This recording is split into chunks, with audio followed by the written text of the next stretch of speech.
आप सभी विद्यार्थी का स्वागत है आपके अपने चैनल एके क्लासेस में। तो आज हम लोग पढ़ने वाले हैं कक्षा 10वीं बिहार बोर्ड परीक्षा 2026 के लिए most VVI important objective question पढ़ेंगे और सामाजिक विज्ञान यानी सोशल साइंस का यह टॉप 40 ऑब्जेक्टिव क्वेश्चन। कितना ऑब्जेक्टिव क्वेश्चन? तो 40 ऑब्जेक्टिव क्वेश्चन पढ़ेंगे जो कि आपके फाइनल बोर्ड परीक्षाओं 2026 के लिए काफ़ी ज़्यादा इम्पोर्टेंट होने वाला है। और आज के इस वीडियो में हम लोग क्वेश्चन बैंक कौन सा क्लास करेंगे?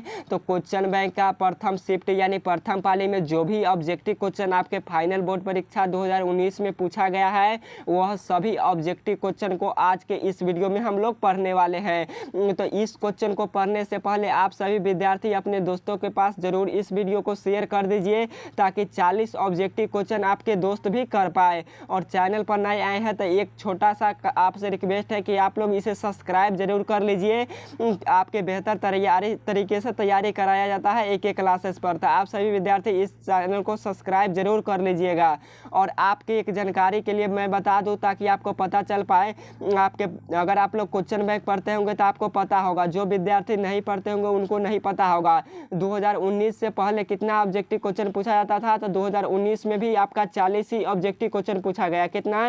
तो 40 ऑब्जेक्टिव क्वेश्चन पूछा गया। और 2019 से पहले और 2019 से पहले यानी 2008, 2009, 2010, 2011 इस टाइप में कब और कितना ऑब्जेक्टिव क्वेश्चन? तो 10 से 11, 12 ऑब्जेक्टिव क्वेश्चन पूछा जाता था। तो यह आपको समझ में आया होगा जो हम क्या बता रहे हैं। और 2000 जैसे ही 20 आया क्या? तो 2020 के बाद क्या हुआ? तो ऑब्जेक्टिव की संख्या बढ़ गई और बोर्ड एग्जाम ने क्या किया? ऑब्जेक्टिव की संख्या बढ़ाकर 80 ऑब्जेक्टिव क्वेश्चन कर दिया गया। कितना ऑब्जेक्टिव क्वेश्चन? तो 80 ऑब्जेक्टिव क्वेश्चन कर दिया गया। तो आज के इस वीडियो में हम लोग 40 ऑब्जेक्टिव क्वेश्चन क्यों पढ़ने वाले हैं तो आपको समझ में आ गया होगा कि क्यों हम लोग ऑब्जेक्टिव क्वेश्चन 40 ही पढ़ने वाले हैं। तो चलिए आज का क्लास स्टार्ट करते हैं और सभी क्वेश्चन को बारीकी तरीके से पढ़ते हैं हम लोग फटाफट, क्योंकि यह सभी क्वेश्चन हम आपको पढ़ा चुके हैं। कुछ क्वेश्चन आपको नया देखने को मिलेगा तो आप लोग उन्हें भी याद कर लीजिएगा क्योंकि आएगा इन्हीं में से क्वेश्चन रिपीट बहुत करता है आपके फाइनल बोर्ड परीक्षाओं में। तो फर्स्ट नंबर क्वेश्चन में आपसे पूछा गया है कि भारत में वित्तीय वर्ष होता है। प्लीज जरूर याद कर लीजिएगा, आएगा यह क्वेश्चन सभी। तो भारत में वित्तीय वर्ष होता है तो भारत में वित्तीय वर्ष कब से कब तक होता है? तो भारत में वित्तीय वर्ष 1 अप्रैल से 31 मार्च तक होता है। कब से कब तक? तो 1 अप्रैल से 31 मार्च तक होता है। तो एक नंबर क्वेश्चन वाला जरूर याद रखिए, यह पक्का आएगा। और क्वेश्चन पूछता है कि भारत में वित्तीय वर्ष शुरू कब से होता है? तो भारत में वित्तीय वर्ष शुरू होता है 1 अप्रैल से। कब? तो 1 अप्रैल से शुरू होता है और 31 मार्च को ख़त्म हो जाता है। कब? तो 31 मार्च को ख़त्म हो जाता है या 1 अप्रैल से शुरू होता है। तो यह क्वेश्चन आपको याद रखना है, वेरी वेरी इंपॉर्टेंट क्वेश्चन है। नेक्स्ट नंबर क्वेश्चन है 2 नंबर क्वेश्चन में पूछा है कि वृहद जल की उपस्थिति के कारण पृथ्वी को क्या कहा जाता है? तो वृहद जल की उपस्थिति के कारण पृथ्वी को क्या कहते हैं? तो क्वेश्चन में पूछा है आपसे कि बहुत बड़ा क्या? तो बहुत बड़ा क्षेत्र में जल की उपस्थिति के कारण पृथ्वी को क्या बोला जाता है? तो नीला ग्रह कहा जाता है। 2 का राइट आंसर बी होगा, नीला ग्रह कहा जाता है। और क्वेश्चन पूछ लेता है आपसे फाइनल बोर्ड परीक्षा में कि पृथ्वी को नीला ग्रह क्यों कहते हैं? तो पृथ्वी को नीला ग्रह इसलिए कहते हैं क्योंकि जल की उपस्थिति के कारण। किसके कारण? तो जल की उपस्थिति के कारण, क्योंकि पृथ्वी पर जल कितना प्रतिशत है? तो पृथ्वी पर जल 71% है। कितना प्रतिशत है? तो पृथ्वी पर जल 71% है। और पृथ्वी पर मानव यानी जीव जंतु, जितने भी जीव जंतु होते हैं वह कितना, जानवर सभी प्रकार के जीव जंतु कितना प्रतिशत पर रहते हैं? तो पृथ्वी पर जो जीव जंतु रहते हैं वह जानवर कितना प्रतिशत पर रहते हैं? तो जानवर टोटल आपका 29% पर रहता है। कितना प्रतिशत पर? तो 29% पर जानवर रहता है और 71% पर पानी रहता है यानी जल रहता है। तो यह दोनों क्वेश्चन को देख लीजिए, दोनों क्वेश्चन इंपॉर्टेंट हैं। आपको समझ में आ गया होगा कि पृथ्वी को नीला ग्रह हम लोग क्यों कहते हैं? तो क्योंकि जल की उपस्थिति के कारण। तो यह समझाना हमारा कर्तव्य था, इसलिए आपको लंबे समय तक याद रहे इसीलिए आपको हम इसको बता दिए। नेक्स्ट नंबर क्वेश्चन है 3 नंबर कि सूचना के अधिकार अधिनियम कानून कब लागू हुआ था? तो सूचना के अधिकार अधिनियम कानून कब लागू हुआ था? तो यह 2005 ईस्वी में लागू हुआ था। 3 का राइट आंसर बी होगा, 2005 ईस्वी में। और सूचना के अधिकार अधिनियम कहाँ से लागू हुआ था? तो राजस्थान से लागू हुआ था। कहाँ से हुआ था? तो राजस्थान राज्य से लागू हुआ था। तो आप लोग इसे याद कर लीजिएगा। नेक्स्ट नंबर क्वेश्चन है 4 नंबर 4 नंबर क्वेश्चन में पूछा है कि वर्तमान समय में नेपाल की शासन प्रणाली क्या थी। तो वर्तमान समय में नेपाल की शासन प्रणाली क्या थी, तो लोकतंत्र था। 4 का राइट आंसर ये होगा लोकतंत्र। और 2008 से पहले क्वेश्चन क्यों पूछा है कि नेपाल में वर्तमान समय में ही, इसलिए पूछा है क्योंकि वर्तमान का डाटा पूछा है, इसलिए आपका राइट आंसर ए वाला होगा 4 का। परंतु क्वेश्चन में अगर पूछ देता है कि 2008 से पहले नेपाल में कौन सा शासन प्रणाली था, तो 2008 से पहले नेपाल में राजतंत्र था। कौन सा शासन प्रणाली, तो 2008 से पहले, 2008 से पूर्व यानी पहले नेपाल में राजतंत्र था। क्या था, तो राजतंत्र। 2008 के बाद क्या हुआ, तो लोकतंत्र घोषित कर दिया गया नेपाल को। तो आपको याद रख लेना है, क्योंकि अभी वर्तमान समय में क्या है, तो 2025 चल रहा है, तो 2008 के बाद है ना हुआ, तो इसलिए वर्तमान समय में क्या है, तो वर्तमान समय में लोकतंत्र है। तो यह क्वेश्चन आपको समझ में आया होगा। इतना डिप्लीटली आपको कोई नहीं बताएगा। फ्री ऑफ कॉस्ट एक क्लासेस पर क्लास चलता है पर डे। तो आपको क्या करना है, चैनल को जरूर सब्सक्राइब करना है। और आप लोग 450 कितना 450 सब्सक्राइबर जल्दी कंप्लीट कीजिए, ताकि आपके लिए हम हिंदी का 500 ऑब्जेक्टिव क्वेश्चन का दे पाए। क्या करें, तो 500 ऑब्जेक्टिव क्वेश्चन का आपको देंगे, जिसमें से आपके ऑब्जेक्टिव क्वेश्चन पूरा उसी में से पूछेगा। हिंदी में से बुक का पूरा ऑब्जेक्टिव क्वेश्चन देंगे 500, उसी में से सभी क्वेश्चन लड़ जाएगा। टोटल क्वेश्चन पूछेगा 100, जिसमें से आपको 50 बनाना रहेगा, तो आपसे वो 100% बनेगा। तो वो हम हिंदी वाले वीडियो में आपको हम अच्छे तरीके से बताएंगे। अभी सोशल साइंस का क्लास चल रहा है, इसलिए सोशल साइंस का यानी सामाजिक विज्ञान का ऑब्जेक्टिव आप लोग सभी क्वेश्चन पढ़ लीजिए। नेक्स्ट नंबर क्वेश्चन है 5 नंबर क्वेश्चन काफ़ी ज़्यादा इंपॉर्टेंट है। पूछने वाला प्रश्न है कि राजनीतिक दलों की मान्यता और उसका चीफ किसके द्वारा प्रदान किया जाता है। यहाँ पे टाइपिंग मिस्टेक है। क्वेश्चन पूछता है कि राजनीतिक दलों की मान्यता और उसका चिन्ह किसके द्वारा प्रदान किया जाता है, तो निर्वाचन आयोग के द्वारा। किसके द्वारा, तो निर्वाचन आयोग के द्वारा किया जाता है। 5 का राइट आंसर सी होगा, निर्वाचन आयोग। क्वेश्चन पूछता है चुनाव कौन करवाता है, तो चुनाव कौन करवाता है, तो निर्वाचन आयोग ही करवाता है चुनाव। तो आपको ये भी क्वेश्चन याद रख लेना है, प्रधानमंत्री का कार्यकाल कितना वर्षों के लिए होता है, तो प्रधानमंत्री के कार्यकाल 5 वर्षों के लिए होता है। तो ये सभी भी क्वेश्चन पूछ लेते हैं आपके एग्जामों में। और लोकतंत्र का भी चुनाव 5 वर्षों के लिए होता है। तो आपको क्या करना है, याद कर लेना है। 6 नंबर क्वेश्चन में पूछा गया है कि भारतीय संविधान का अनुच्छेद 19 में देश के सभी नागरिकों को कौन सा मूल अधिकार दिया गया है। तब भारतीय संविधान के अनुच्छेद 19 में देश के सभी नागरिकों एवं कौन सा मूल अधिकार दिया गया है, तो सभी को स्वतंत्रता का अधिकार दिया गया है। 6 का राइट आंसर ये होगा, स्वतंत्रता का अधिकार। और क्वेश्चन पूछता है कि आर्टिकल 19 के अनुसार पुरुषों को यानी पुरुष और महिलाओं सभी को कौन सा अधिकार मिला, तो स्वतंत्रता का अधिकार मिला। और किससे मिला था, तो भारतीय संविधान के अनुच्छेद 19 के तहत। किसके, तो आर्टिकल 19 के तहत मिला था। तो आपको ये भी क्वेश्चन याद कर लेना है। नेक्स्ट नंबर क्वेश्चन है 7 नंबर क्वेश्चन में पूछा गया है आपसे कि टीपू सुल्तान कहाँ के शासक थे। थोड़ा सा खाना खाकर आए हैं, इसलिए बफरिंग हो रहा है, आप लोग समझ सकते हैं। तो टीपू सुल्तान कहाँ के शासक थे, क्वेश्चन भी इंपॉर्टेंट है 2026 के पेपर के लिए, तो याद रख लीजिएगा इसे। तो टीपू सुल्तान मैसूर के शासक थे। तो 7 का राइट आंसर ये होगा, मैसूर के शासक थे। नेक्स्ट नंबर क्वेश्चन है 8 नंबर की जलियांवाला बाग हत्याकांड कब हुआ था। तो जलियांवाला बाग हत्याकांड कब हुआ था, तो यह 13 अप्रैल 1919 को हुआ था।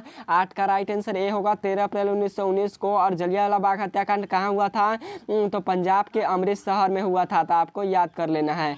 अगला नंबर क्वेश्चन है 9 नंबर क्वेश्चन में पूछा है कि निम्नलिखित नदियों में से किसे बिहार का शोक कहा जाता है।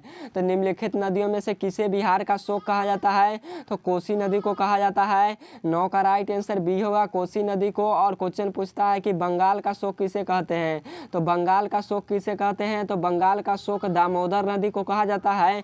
और असम का शोक ब्रह्मपुत्र नदी को कहा जाता है। तो जो क्वेश्चन अभी 3 हम बताए हैं, इन तीनों क्वेश्चन में से 1 से 2 क्वेश्चन पक्का आपके एग्जाम में पूछे जाते हैं। तो 2026 के भी पेपर में आएगा, तो प्लीज़ ज़रूर याद कर लीजिएगा। अगला नंबर क्वेश्चन है 10 नंबर कि सिखों के 10वें और अंतिमवें गुरु गोविंद सिंह जी का जन्म बिहार के किस नगर में हुआ था। तो सिखों के 10वें और अंतिमवें गुरु गोविंद सिंह जी का जन्म बिहार के कौन से जिला यानी कौन सा नगर में हुआ था, तो पटना नगर में हुआ था। इसलिए 10 का राइट आंसर बी होगा, पटना में। और सिखों के 10वें गुरु कौन थे, तो सिखों के 10वें और अंतिमवें गुरु गोविंद सिंह जी थे। कौन थे, तो गुरु गोविंद सिंह जी थे। तो आपको ये भी क्वेश्चन याद कर लेना है, आएगा। नेक्स्ट नंबर क्वेश्चन है 11 नंबर क्वेश्चन में पूछा है कि अंकोर वाट का मंदिर का निर्माण किस शासक के द्वारा करवाया गया था। तो अंकोर वाट के मंदिर का निर्माण किस शासक के द्वारा करवाया गया था। तो सूर्यवर्मन द्वितीय के द्वारा करवाया गया था। 11 का राइट आंसर ए वाला होगा, सूर्यवर्मन द्वितीय के द्वारा करवाया गया था। और एक क्वेश्चन आपसे फाइनल बोर्ड परीक्षा में पूछ लेता है कि अंकोर वाट का मंदिर कहाँ स्थित है। तो अंकोर वाट का मंदिर कहाँ स्थित है। तो अंकोर वाट का मंदिर कंबोडिया में स्थित है। कहाँ स्थित है। तो कंबोडिया में स्थित है अंकोर वाट का मंदिर। ये भी क्वेश्चन आया हुआ है कि अंकोर वाट का मंदिर का निर्माण किसने करवाया था। सूर्यवर्मन द्वितीय ने। अंकोर वाट का मंदिर कहाँ स्थित है। कंबोडिया में स्थित है। अंकोर वाट का मंदिर में किस हिंदू देवता का पूजा होता है। तो भगवान विष्णु का पूजा होता है अंकोर वाट का मंदिर में। तो यह तीनों चारों क्वेश्चन आपको याद कर लेना है। जो रिवाइज करके हम आपको बताते हैं, आपको ध्यान पूर्वक पढ़ना है, तभी आपको क्वेश्चन सभी समझ में भी आएगा और याद भी रहेगा। तो प्लीज़ ज़रूर याद कर लीजिएगा और बार के तरीके से क्लास को कीजिएगा फुल। नेक्स्ट नंबर क्वेश्चन है 12 नंबर कि पंचायती राज व्यवस्था सर्वप्रथम किस राज्य से शुरुआत हुई थी। तो पंचायती राज व्यवस्था सर्वप्रथम किस राज्य से शुरुआत हुई थी। तो यह राजस्थान से शुरुआत हुआ था। 12 का राइट आंसर ए होगा, राजस्थान से। और किस जिला से। तो नागौर जिला से हुआ था। किस जिला से। तो नागौर जिला से हुआ था, राजस्थान से शुरुआत था। आपको ये भी क्वेश्चन याद रख लेना है। नेक्स्ट नंबर क्वेश्चन है 13 नंबर। थोड़ा सा क्वेश्चन की तरफ हम लोग चलते हैं। 13 नंबर कितना नंबर क्वेश्चन पे थे। 13 नंबर। थोड़ा सा टिप गया है बटन, इसलिए बाई मिस्टेक हो गया। 13 नंबर क्वेश्चन में पूछा गया है कि योजना आयोग को भंग कर कौन सा आयोग बन गया। तो योजना आयोग को भंग कर कौन सा आयोग बना था। तो नीति आयोग बना था। कौन सा आयोग। तो नीति आयोग बना था। योजना आयोग का गठन 15 मार्च 1950 ईस्वी को हुआ था। कब हुआ था। तो 15 मार्च 1950 ईस्वी को। और नीति आयोग की स्थापना कब हुई थी। तो 2015 में। कब। तो 2015 ईस्वी में हुआ था। कब। तो 2015 ईस्वी में हुआ था नीति आयोग की स्थापना। कब। तो 2015 ईस्वी में। यहाँ स्पष्ट रूप से लिख दिए। आपको ये वाला याद कर लेना है कि नीति आयोग की स्थापना 2015 ईस्वी में हुआ था। और योजना आयोग का स्थापना कब हुआ था। तो 1950 15 मार्च 1950 ईस्वी में। तो यह क्वेश्चन आपको समझ में आ गया होगा। नेक्स्ट नंबर क्वेश्चन है 14 नंबर कि निम्न में से कौन बीमारू राज्य है। तो इनमें से कौन ऐसा राज्य है जो बीमारू राज्य कहा जाता है। बिहार हमारा बीमारू राज्य है। मध्य प्रदेश हमारा बीमारू राज्य है। उड़ीसा बीमारू राज्य है। पर ये आपका राइट आंसर डी वाला होगा। यह सभी के सभी कौन सा राज्य है। तो बीमारू राज्य है। और आपसे क्वेश्चन पूछ लेता है कि कौन बीमारू राज्य नहीं है। तो कर्नाटक जो है वही बीमारू राज्य नहीं है। कौन है। तो कर्नाटक जो है वही बीमारू राज्य नहीं है। तो आपको ये भी क्वेश्चन याद कर लेना है।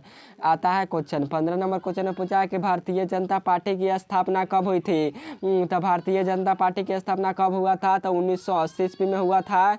15 का राइट आंसर बी होगा, 1980 ईस्वी में। और भारतीय जनता पार्टी का चुनाव चिन्ह क्या है। तो कमल छाप है। क्या है।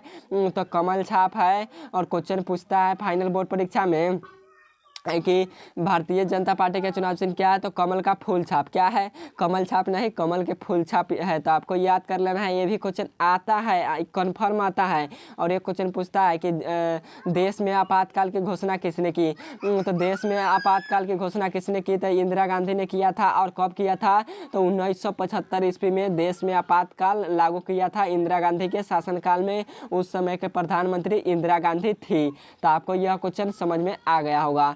16 नंबर क्वेश्चन है कि यूरेनियम का प्रमुख उत्पादक केंद्र कौन है। तो यूरेनियम का प्रमुख उत्पादक केंद्र कौन है। तो जादूगोरा है। 16 का राइट आंसर डी होगा, जादूगोरा। और जादूगोरा कहाँ है क्वेश्चन पूछता है। तो जादूगोरा झारखंड में है। कहाँ है। तो JH यानी झारखंड राज्य में है जादूगोरा। नेक्स्ट नंबर क्वेश्चन है 17 नंबर की सुनामी कहाँ आती है। तो सुनामी कहाँ आती है। तो सुनामी समुद्र में आती है। 17 का राइट आंसर सी होगा, समुद्र में आती है। सुनामी किस भाषा का शब्द है क्वेश्चन पूछता है। तो सुनामी किस भाषा का शब्द है। तो सुनामी जापानी भाषा का शब्द है। सुनामी कब आता है। तो जब समुद्र के तली में कंपन उत्पन्न होता है तो सुनामी आता है।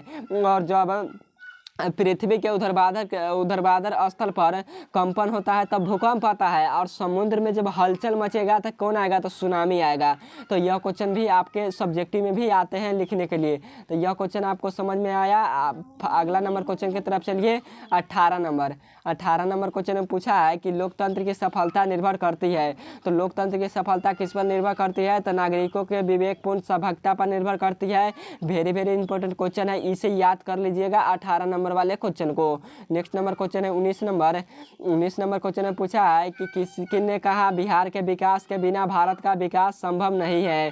तो ऐसा किसने कहा था कि बिहार के विकास के बिना भारत का विकास संभव नहीं है, तो एपीजे अब्दुल कलाम ने कहा था। 19 का राइट आंसर ए होगा, एपीजे अब्दुल कलाम ने। और एपीजे अब्दुल कलाम को मिसाइल मैन भी कहा जाता है, तो आपको याद कर लेना है। नेक्स्ट नंबर क्वेश्चन है 20 नंबर क्वेश्चन में आपसे पूछा गया है कि बोलिविया में जल संघर्ष का मुख्य कारण क्या था।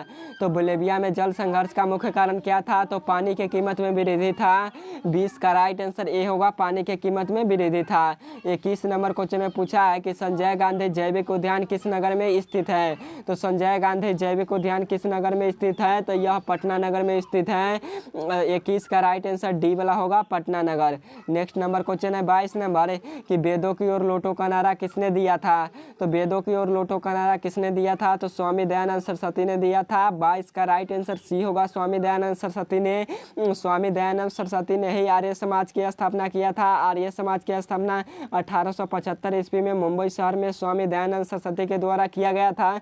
ब्रह्म समाज की स्थापना राजा राम मोहन राय ने किया था। स्वामी दयानंद ने सती प्रथा और कर्मकांड, छुआछूत, बाल विवाह, विधवा पुनर्विवाह, यह सभी को किसने लागू किया, तो स्वामी दयानंद सरस्वती ने लागू किया। इन सभी पर बल दिया, क्या किया, तो बल दिया और पुनः उसे प्रस्तुत किया। यानी अब पुराने समय में, प्राचीन काल में, थोड़ा सा आपको हम बता देते हैं। पुराने से विधवा पुनर्विवाह क्या होता है, तो पुराने समय में जब जिसकी पति, जो स्त्री की पति, यानी आप लोग समझते होंगे, जो स्त्री की पति यानी फीमेल के जो भी पति होती है वो मर जाती थी पुराने ज़माने में, उसका क्या होता था, तो विवाह उवाह नहीं होता था। उसका विवाह नहीं करना है। मान लो किसी का अभी अभी विवाह हुआ और उसका पति मर गया, तो उसका दोबारा कोई भी एक लड़का से विवाह हो चुका है, दूसरे से विवाह नहीं करना है, क्योंकि मर गया चाहे कुछ भी हुआ, उसको ही घरे, यानी उसके कुछ भी होए उसके ही घरे, उसके ही पास, यानी जहाँ भी रहे, परंतु वो ओकरे रहे। ऐसा था कब, तो प्राचीन काल में विवाह करने का अलाउ नहीं था। और क्या हुआ, स्वामी दयानंद सरस्वती ने इस सभी पर बल दिया कि जो भी स्त्री का पति मर जाए किसी कारणवश, कोई भी रोड हंसता कुछ भी मर जाए, तो उसका पुनर्विवाह हो जाएगा। जिसकी स्त्री जीवित है उसका पुनर्विवाह हो सकता है। ऐसा किसने किया, तो स्वामी दयानंद सरस्वती ने किया। तो आपको याद कर लेना है। और पुराने समय में क्या करता था, जब पति मर जाता था तो उसका भी पत्नी को क्या करता था, तो जला देता था, चिता पर भी जला देता था। तो यह सभी को किसने रोका, तो ये स्वामी दयानंद सरस्वती ने रोका। तो आप लोग इसे समझ गए होंगे। बहुत क्या था, तो पुराने समय में बहुत मतलब अजीब टाइप का था लोग, तो आप लोग समझ गए। नेक्स्ट नंबर क्वेश्चन है, अगला नंबर 23 नंबर क्वेश्चन में पूछा गया है कि गुटेनबर्ग का जन्म कहाँ हुआ था। तो गुटेनबर्ग का जन्म कहाँ हुआ था, तो गुटेनबर्ग का जन्म जर्मनी में हुआ था। कहाँ हुआ था, तो गुटेनबर्ग का जन्म जर्मनी में हुआ था। गुटेनबर्ग ने ही बाइबिल पुस्तक की छपाई की थी। कौन सा पुस्तक, तो बाइबिल पुस्तक की छपाई किसने की, तो गुटेनबर्ग ने ही की थी। नेक्स्ट नंबर क्वेश्चन है 24 नंबर की सांप्रदायिक राजनीति आधारित होती है। तो सांप्रदायिक राजनीति किस पर आधारित होती है, तो यह धर्म पर आधारित होती है। 24 का राइट आंसर ए होगा, धर्म पर आधारित होती है। नेक्स्ट नंबर क्वेश्चन है अगला नंबर क्वेश्चन में आपसे पूछा गया है 25 नंबर में 25 नंबर क्वेश्चन में पूछा गया है कि निम्नलिखित उद्योगों में से कौन सा उद्योग कृषि पर आधारित नहीं है। तो फटाफट हम लोग क्वेश्चन पढ़ लेते हैं। तो निम्नलिखित में से कौन सा उद्योग है जो कृषि पर आधारित नहीं है, तो सीमेंट उद्योग नहीं है। 25 का राइट आंसर सी होगा, सीमेंट उद्योग। सीमेंट उद्योग कहाँ से बनता है, तो यह चूना पत्थर से बनता है। कहाँ से बनता है, तो चूना पत्थर। और चूना पत्थर कहाँ से गिरता है, तो यह पहाड़ी इलाकों से निकलता है। तो आपको याद कर लेना है। नेक्स्ट नंबर क्वेश्चन है, अगला नंबर है 26 नंबर क्वेश्चन में पूछा है कि वार एंड पीस पुस्तक किसकी रचना है? तो वार एंड पीस किसने लिखा है? तो लियो टॉल्स्टॉय ने लिखा है। 26 का राइट आंसर सी होगा, लियो टॉल्स्टॉय ने। वार एंड पीस क्या है? तो ये एक पुस्तक है। क्या है? तो पुस्तक है वार एंड पीस। जब सब्जेक्टिव क्वेश्चन लाएंगे तो उसमें हम बताएंगे आपको बारीक तरीके से, ताकि आपको एकदम हम कॉन्सेप्ट कहानी की तरह सुनाएंगे, ताकि आपको समझ में आ जाए। और जो एक क्लासेस का विद्यार्थी है 2025 में संस्कृत में गर्दा छुड़ाकर बहुत ही अच्छा मार्क्स लाया है, तो प्लीज़ ज़रूर पढ़िए। आपको हम बारीक तरीके से पढ़ाएंगे स्वामी दयानंद सरस्वती के बारे में, क्या होता है।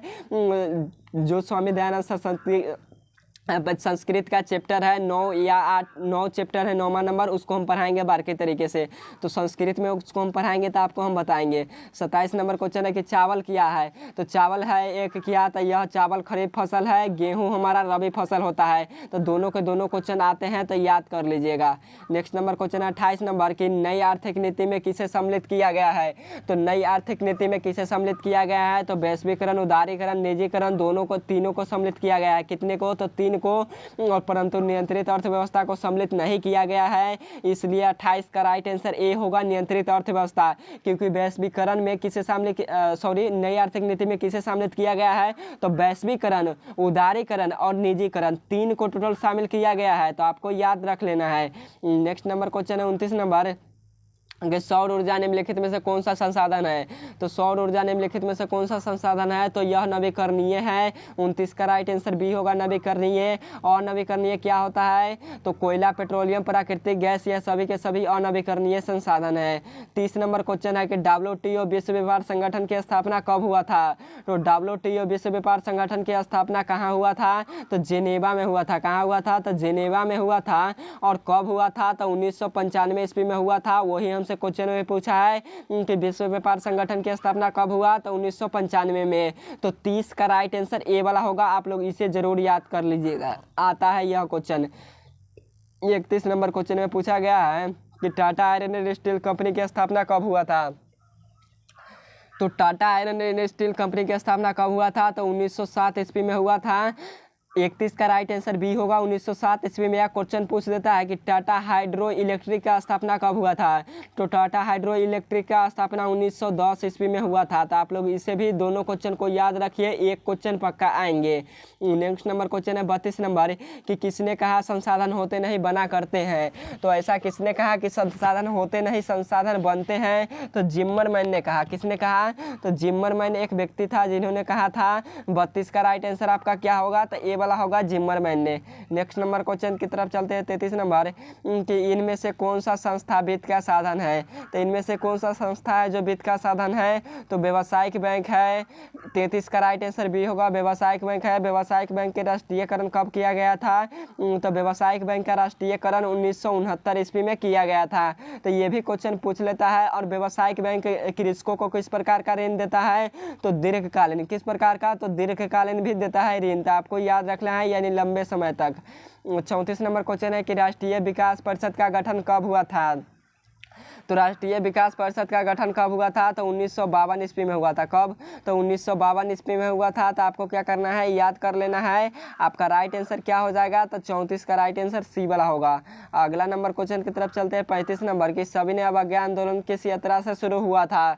तो सविनय अवज्ञा आंदोलन किस यात्रा से शुरू हुआ? तो 1930 दांडी यात्रा से शुरू हुआ था।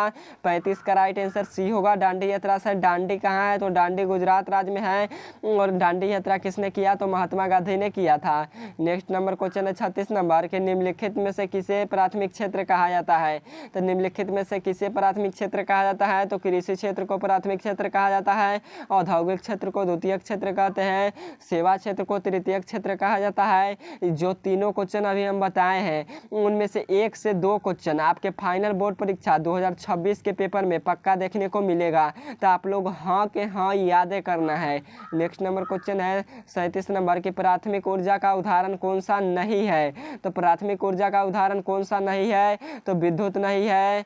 37 का राइट आंसर सी होगा, विद्युत नहीं है। कोयला, पेट्रोलियम, प्राकृतिक गैस, यह तीनों के तीनों है, परंतु क्वेश्चन ने पूछा है नहीं है, तो विद्युत हमारा नहीं है, इसलिए 37 का राइट आंसर सी वाला हो जाएगा।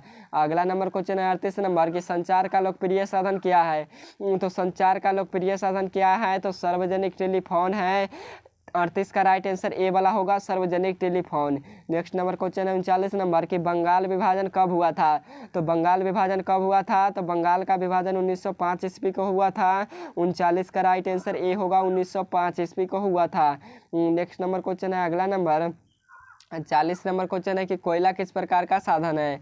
तो कोयला किस प्रकार का संसाधन है, तो कोयला हमारा अनवीकरणीय कोयला हमारा अनवीकरणीय है। क्या है, तो कोयला हमारा अनवीकरणीय संसाधन है, इसलिए 40 का राइट आंसर बी होगा। कोयला, पेट्रोलियम, प्राकृतिक गैस यह सभी के सभी अनवीकरणीय संसाधन है। बाकी जल, सौर ऊर्जा, ज्वारीय ऊर्जा, पवन ऊर्जा यह सभी के सभी नवीकरणीय होते हैं। तो अनवीकरणीय, नवीकरणीय संसाधन 2 नंबर सब्जेक्टिव में भी पूछता है। तो ये भी हम आपको सब्जेक्टिव में सोशल साइंस में जो कराएंगे उसमें हम पढ़ाएंगे।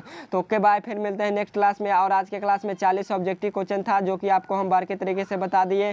फिर मिलते हैं नेक्स्ट वीडियो के साथ। कमेंट हो तो आप लोग कमेंट बॉक्स में नहीं करते हैं, यह गलत बात है। आज का क्लास कैसा लगा, और यह 40 ऑब्जेक्टिव क्वेश्चन भी आई था, तो आपको समझ में कैसा आया, आप लोग इसका उत्तर आप लोग कमेंट बॉक्स में बताइए कि आज का क्लास कैसा लगा। और इंपॉर्टेंट क्वेश्चन था तो आप लोग नहीं किए हैं तो जाकर कर लीजिए, और इंस्टाग्राम को जरूर फॉलो कर लीजिए। चैनल को डिस्क्रिप्शन बॉक्स में इंस्टाग्राम का लिंक है, तो उसे भी फॉलो कर लीजिए। अगर आपको पीडीएफ चाहिए, क्या चाहिए, तो क्वेश्चन बैंक का पीडीएफ चाहिए, तो आप लोग इस वाले नंबर पर कॉल कीजिए। नंबर देते हैं आपको, एक नंबर है 92 63 27। कितना है, तो 92 63 27 78 92। कितना है, तो 78 92। इस पर आप लोग कॉल कर लीजिए। सिर्फ आपको बात नहीं करना है, आपको कॉल कर देना है। आपको हम व्हाट्सएप से जोड़ देंगे, और उसके बाद से क्या करेंगे, तो आपको हम पीडीएफ पूरा भेज देंगे। तो आप चाहे तो इससे जुड़ सकते हैं। तो ओके बाय, फिर मिलते हैं नेक्स्ट वीडियो के साथ। इंपॉर्टेंट क्वेश्चन था, आप लोग इसे पढ़ लीजिए।